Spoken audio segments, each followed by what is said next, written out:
পারবো, যাবো না? না যাব? এটা কি আমাদের বিশ্বাস আছে? সবার আছে? ও মা, আমি তো ভাবছি আপনাদের এই এলাকার নাম কি না? কাপাসিয়া তেওরাইল গ্রাম। আমি ভাবছি এই গ্রামের মানুষগুলো মনে হয় যে আজরাইলের সাথে একটা কন্ট্রাক্ট হয়ে গেছে। মাহফিলে অবস্থা দেখি, আরে আমরা তো মুসলমান, আমাদের তো ব্যাকগ্রাউন্ড আছে, আমাদের ফিউচার আছে।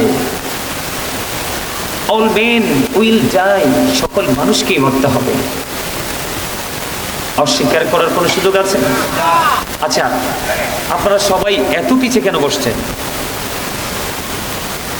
আমার কাছে পুরো সবকিছুই এলোমেলো লাগতেছে। এই যে আমার সামনে পুরো জায়গা খালি, আপনারা সবাই পিছনে। কোরআন হাদিসের তথ্য অনুযায়ী নেয়ামত সব সামনে। নেয়ামত সব কই? নেয়ামত সব কোথায়? আর আপনারা এত সুন্দর জায়গা সামনে রেখে পিছনে কেন? কিন্তু এই দুইজন খুব অ্যাক্টিভ। এই যে দুইজন, ওনারা আসিলেন এই পিছনে, আমি আসার পরে দেখলাম আস্তে আস্তে করে একেবারে আমার কাছাকাছি। এগুলো হলো বুদ্ধিমান মুসল্লির কাজ। আজকের ওয়াজ কিন্তু সব মানুষের জন্য নয়। আজকের আলোচনা হলো যারা বিচক্ষণতা বোধ যার আছে, সেন্স এবিলিটি সম্পূর্ণ পার্সন, যিনি বুদ্ধিমান মানুষ, যিনি, ওনার জন্য হলো আজকের মাহফিল। এই মাহফিলকে সবাই সম্মান করতে জানে না, মসজিদকে সবাই সম্মান করতে, আলেমদেরকে সবাই ভালোবাসতে জানে না। এটা হলো মুসলমানের সবচেয়ে বড় ব্যর্থতা।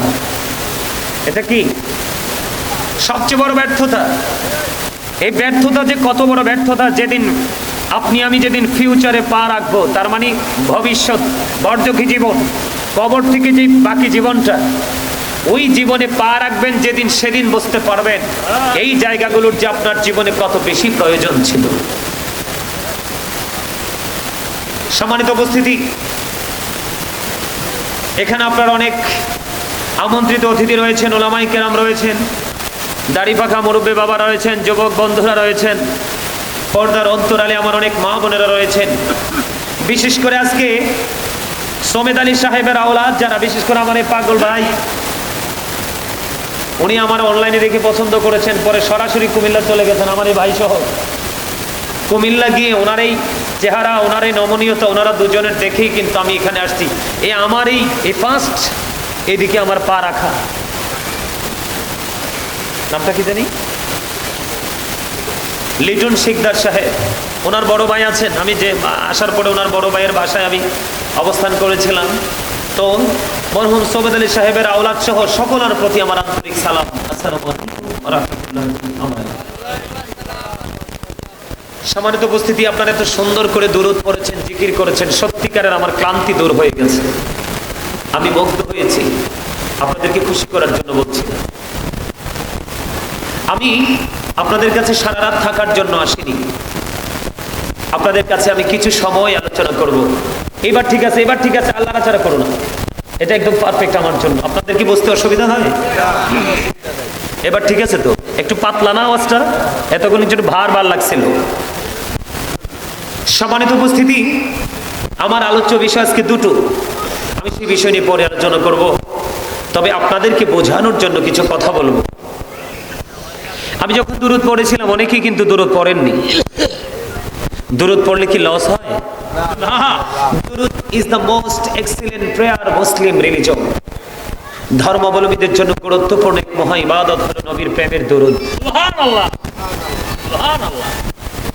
বন্ধুরে আমার নবী, আপনার নবী দু জাহানের বাদশা নবী সরকারি মদিনা, তিনি জানিয়ে দিয়েছেন, জুমার দিনে কেউ যদি রাসূলকে ভালোবেসে মাত্র 80 বার যদি দুরূদ পড়তে পারো, সে আল্লাহ খুশি হয়ে তার 80 বছরের সগীরা গুনাহ মাফ করে দেয়। এখনকার মানুষ 80 বছর বাঁচেনি না, কিন্তু ফজিলত কিন্তু মাইনাস করা হবে না। সুবহানাল্লাহ। আপনি 20 বছর হায়াত নিয়ে চলে গেছেন, প্রত্যেকটা জুমার দিনে আপনি 80 বার করে দুরূদ পড়েছেন, লোভ লেগেছে আপনার নবীর প্রেমের লোভ। আপনার কিন্তু আমল নামায় 80 বছরের সগীরা গুনাহ মাফের সওয়াব চলে আসবে। সুবহানাল্লাহ। তাহলে আপনি হায়াত কম হলো টেনশন নাই, কিন্তু পুঁজিটা অনেক বেড়ে যায়। কারণ সাইয়্যিদুল আইয়াম, শ্রেষ্ঠ দিন হলো জুমার দিন, যেটাকে আমরা ইংলিশে বলি ফ্রাইডে, শুক্রবার। এই দিনটা ঈদুল ফিতর, ঈদুল আজহার, কুরবানির ঈদ, রোজার ঈদ, এই দুই ঈদের দিনের চাইতেও দামি হলো জুম্মার দিন। সুবহানাল্লাহ। আমাদের তো ইসলামের সাথে কি নাই, সম্পৃক্ততা নেই। আমাদেরকে মনে রাখতে হবে, Islam is not only a religion but also complete code of life. আপনার আমার পরিপূর্ণ পূর্ণাঙ্গ জীবন ব্যবস্থা রয়েছে ইসলামের মধ্যে। কেননা ইন্না দীনা ইনদাল্লাহিল ইসলাম, ইসলামটা হলো আল্লাহর মনোনীত ধর্ম। সুবহানাল্লাহ বলেন না? সুবহানাল্লাহ। আরো জোরে সুবহানাল্লাহ। সম্মানিত উপস্থিতি, এখানে কথা বলা যাবে না, একজনও কথা বলতে পারবেন না। Stop your mouth everybody. সকলের জবানকে আয় মোবাইল ম্যান, এইয়া করা যাইবে না মনো, এইয়া পকেটে ঢুকাও। মুই এই মোবাইলের জ্বালায় জ্বললে শেষ হয়ে গেছি। মোবাইল নামক বস্তু হলো আমাদের মুসলমানকে ধ্বংস করার এক অন্যতম এক বিষাক্ত সাপ। বেঈমান কাফেরদের কোনো সমস্যা নেই, কারণ বেঈমান কাফেরের এই জন্য সমস্যা নেই। আল্লাহ রাব্বুল আলামিন তো বলেছেন উইদ্দাত লিল কাফিরিন, কাফেরদের জন্য বরাদ্দ জাহান্নাম। কি? জাহান্নাম। উইদ্দাত লিল মুত্তাকিন, মুত্তাকিনদের জন্য বরাদ্দ জান্নাত। আর মুত্তাকিন তো মুসলমানের মাঝেই। বেঈমান কাফের যারা, আল্লাহ রাব্বুল আলামিন বলেছেন the heretics are the eternal enemy of the believers. আল্লাহ বলেছেন ইন্নাল কাফিরিনা কানু লাকুম আদুওয়াম মুবিনা, ঈমানদারদের প্রকাশ্য শত্রু হলো বেঈমানেরা। ওমা কথা বলে না? ফিলিস্তিনকে যারা মারছে তারা কি বেঈমান না ঈমানদার? বেঈমান। আরো জোরে বলে বেঈমান। ইমাম হুসাইন পৃথিবী থেকে চলে যাওয়ার সময় বলে গেছে ওরা নাকি সাদা দাগের কুকুর। ইমাম হুসাইনের গলায় যখন ছুরি চালানো হয় সীমা, তখন ইমাম হুসাইন বলেছিলেন সীমার তোর বুকের জামাটা একটু খোল। বুকের জামাটা খুললেন, খোলার পরে দেখলেন তার বডির মধ্যে কুষ্ঠরোগের চিহ্ন দেখা যায়। কি দেখা যায়? তখন ইমাম হুসাইন বলেছিল তুই তো সেই বদকিসমত। আমার নবী বলেছিলেন সাদা দাগের কুকুরগুলো, সাদা সাদা কুকুরগুলো আমার বাগান হরণ করে নিয়ে যাবে। নিছে না? কথা বলেন না কেন? যেই নবীর কারণে কুল কায়নাত সৃষ্টি, সেই নবীর কলিজার টুকরা ফুরাত নদীর পানি পায় না, বেঈমান কাফের পশু পাখি পানি পান করে। এটা ছিল ইহুদিদের এক অপচক। ইহুদিদের ছিল একটা অত্যন্ত নোংরা জঘন্য একটা। কথা বলেন না কেন? আমরা কি বেঈমান কাফেরকে ভালোবাসবো? কিন্তু আমরা মুখী যদিও ভালোবাসি না, কিন্তু তাদের আদর্শ তো লালন করছি। পর্দা নয়, পুরুষেরও পর্দা করতে হবে, আর এই পর্দাটা পুরুষের জন্য ফরজ। এদিক দিয়ে থাকতে হবে নাভি বরাবর অথবা নাভির ওপরে, আর নিচের দিয়ে থাকতে হবে টাকনুর ওপরে। এখন দেখবেন এটা উপর দিয়েও নাভির 2 থেকে 3 আঙ্গুল নিচে, আর নিচে দিয়েও টাকনুর একেবারে নিচে তো না, একবারে পায়ের মোড়ার নিচে। এগুলো হচ্ছে বেঈমান কাফেররা মুসলমানদেরকে ধ্বংস করার একটার পর একটা প্রচেষ্টা। আমাদের জন্য মুসলমানের মুখের দুর্গন্ধ দূর করার জন্য হাদিস শরীফের মধ্যে বরাদ্দ হচ্ছে আমাদের জন্য মেসওয়াক। কিন্তু এখন মেসওয়াক অনেকে চিনি না, আগামী প্রজন্মে চিনবই না। আমাদের কাছে আপন হয়ে গেছে ব্রাশ। এমনি করে করে আমরা যদিও বেঈমান কাফেরকে ভালোবাসি না, কিন্তু তাদের আদর্শ সকাল থেকে বিকেল পর্যন্ত আমরা লালন করে আসছি। এই জন্য কিন্তু আমাদের দিনের শিক্ষার দিকে আমাদের কোনো মন নেই। আপনারা দেখেন আজকে আপনাদের এই মাহফিলে যে আপনারা আসছেন, কয়টা ছেলে আসছে আপনাদের? আসেনি, তারা আসবেও না। আপনারা মুরব্বী মানুষ যারা আছেন আজকে এই সামনে পিছনে ডাইনে বামে, অথবা আমার মা বোনেরা, আপনাদের মতো মুরব্বী মানুষগুলো যখন এই গ্রাম ছেড়ে চলে যাবেন, এই গ্রাম রহমতশূন্য হয়ে যাবে। মনে রাখবেন, পৃথিবীটা বেশি দিন টিকে রাখা সম্ভব হবে না। কেন জানেন? তার কারণ হলো মুরব্বীদের অন্তর খুঁজলে দেখা যায় এখনো পর্যন্ত তাদের অন্তরে আল্লাহ রাসূলের ভালোবাসায় ভরা। বর্তমান প্রজন্মের যুবক যুবতী ম্যাক্সিমাম তাদের অন্তর হিংসা, নোংরামি আর ইহুদি কালচারে ভরা। আপনি দেখবেন হাইয়া আলাস সালাহ বললে হাঁটতে পারে না, মুরব্বী মসজিদে চলে যায়, অথচ ইয়াং ছেলেরা রাস্তা দাঁড়ে গাছের নিচে মোবাইল টিপছে, কিন্তু তাদের কোনো খবর। এই কথাটি কেন বললাম জানেন? যখন ইসলাম প্রকাশিত হয়েছিল তখন ইসলাম গরিব ছিল। যখন ইসলামটা গরিব ছিল পৃথিবীর অবস্থা ভালো ছিল না। যখন ইসলাম পরিপূর্ণ প্রাণ খুঁজে পেয়েছে পৃথিবীতে এসে, তখন পৃথিবী ছিল রহমত বরকতে একেবারে পরিপূর্ণ। আবার যখন ইসলাম গরিব হয়ে যাবে, ঘন ঘন পৃথিবীতে গজব আসবে, কিয়ামত খুব নিকটবর্তী হবে, অচেনা নামের রোগ বিমারগুলো মানুষের কাছে চলে আসবে, যেগুলো পূর্বপুরুষরা কোনোদিনও শোনেনি। আজকে সেই পূর্বাভাস কিন্তু আমরা পাচ্ছি, শুধুমাত্র ইসলামী রং আমাদের কাছে না থাকার কারণে।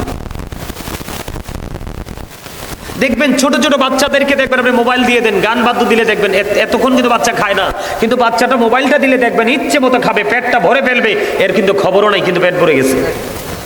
এটা কেন জানেন? এই প্রজন্মের বিয়েগুলো, ম্যাক্সিমামই বিয়েগুলো হারাম হচ্ছে, বুঝেন নাই?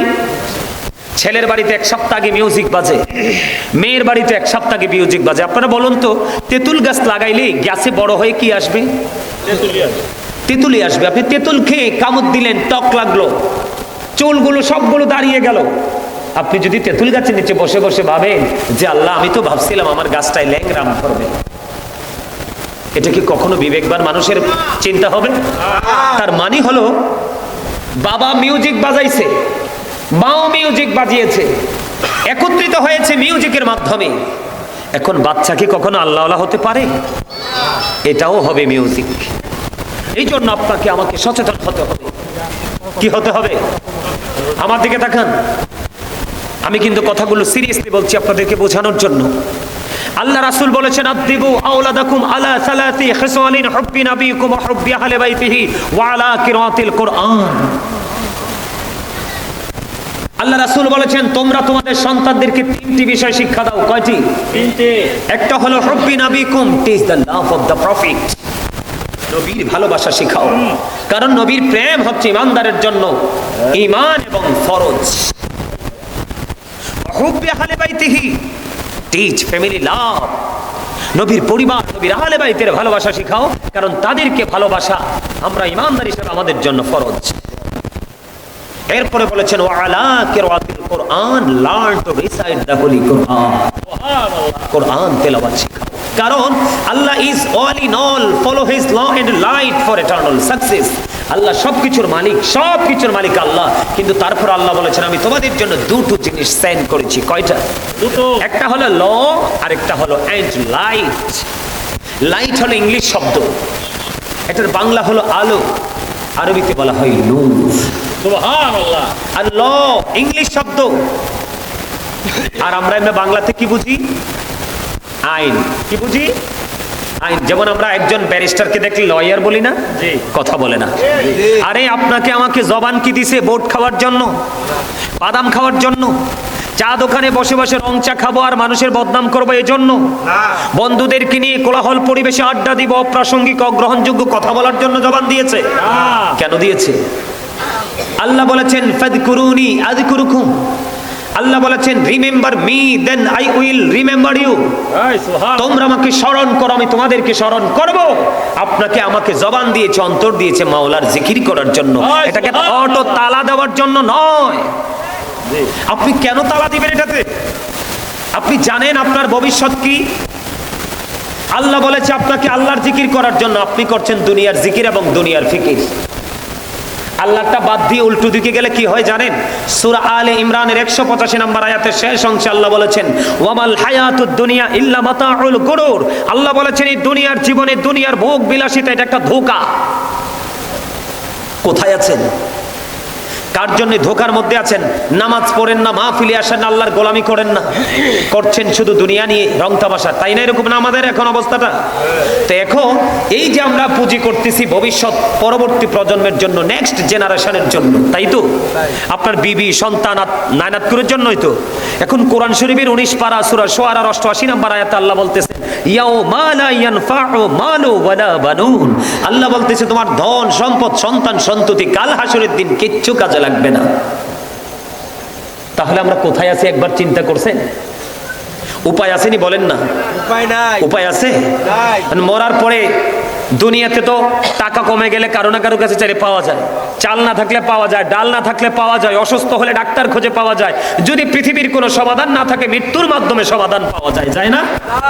কিন্তু দুটি চোখ খাটার পরের জীবনটা সম্পর্কে কি কোনোদিন একটু ঘেটেছে? আল্লাহ বলেছে, বান্দা সাবধান হয়ে আসো। কারণ কি? ইন্না বাতশা রাব্বিকা লাশাদীদ, the seizing of Allah is difficult. আল্লাহর ধর, আল্লাহর পাকড়াও বড় শক্ত, বড় কঠিন। আল্লাহ বান্দাকে খুব শক্ত করে ধরবে। হুজুর কেন ধরবে? আল্লাহ বলেছেন, ইন্নাল্লাহা সারিউল হিসাব, Allah is quick to take account. আল্লাহ হিসাব গ্রহণে অত্যন্ত তৎপর। আপনাকে ধরবে, ধরার পরে আপনার আমার কাছ থেকে আল্লাহ হিসাব নেবে। কিন্তু যদি হিসাবটা দিতে পারি পার পেয়ে যাব, যদি হিসাব দিতে না পারি তাহলে কোনো উপায় আছে? লিটন ভাই, আছে উপায়? এই আমার দিকে তাকান, আমি বানাইয়ে কিছু বলি না। কারণ আমি আজকে আলোচনার শিরোনাম দিয়েছি, হেডলাইন দিয়েছি, ইয়া আইয়ুহাল্লাযীনা আমানু কু আনফুসাকুম ওয়া আহলিকুম নারা। আমার শিরোনামটা হলো, আল্লাহ বলেছেন, O believers, save yourself and your families from the fire. আল্লাহ বলেছে, ইমানদারদেরকে ডেকে ডেকে তুমি জাহান্নাম থেকে বাঁচো এবং তোমার পরিবারকেও জাহান্নাম থেকে বাঁচাও। আমার মিশন হলো ওইটা। আমি আজকে আপনাদেরকে বাঁচানোর জন্য এখানে আসছি, অনেক দূর ফাড়ি দিয়ে এসছি। সম্মানিত উপস্থিতি, অত্যন্ত ভয়ঙ্কর হবে পরকাল। আল্লাহ বলেছেন, বান্দা হিসাব নিকাশ মিলিয়ে পৃথিবী ছেড়ে আসো, অন্যথায় উপায় খুঁজে পাবা না। আল্লাহ বলেছেন, লা ইয়ামুতু, people will not die that day, সেদিন মানুষ মরতে পারবে না। আল্লাহ বলেছেন, ফিহা ওয়ালা ইয়াহইয়া, people will not be able to life that day, সেদিন মানুষ বাঁচতেও পারবে না। আল্লাহ বলেছেন, ওমা হুম আনহা বিগাইবিন, people will not be able to escape that day, সেদিন মানুষ সেখান থেকে পালাতেও পারবে না। বন্ধুরে আমার, হুজুর এমন কষ্টের জীবন আমরা অতিবাহিত করব গো।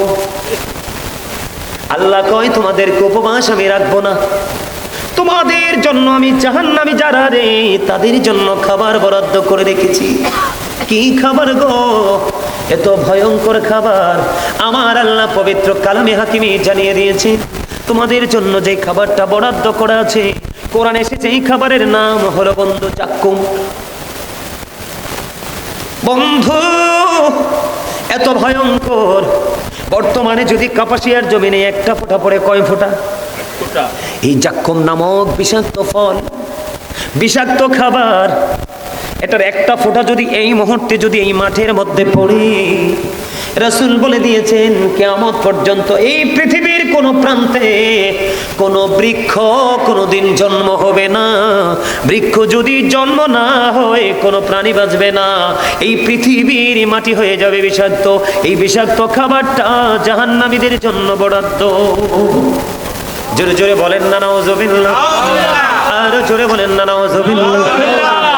বন্ধু শুধু এখানেই ক্ষান্ত নয়, ওই জাহান্নামীদের জন্য হাদিস শরীফের মধ্যে চার একটা খাবার বরাদ্দ। ওই খাবারটার নাম হলো বন্ধু তিনাতুল খাবার।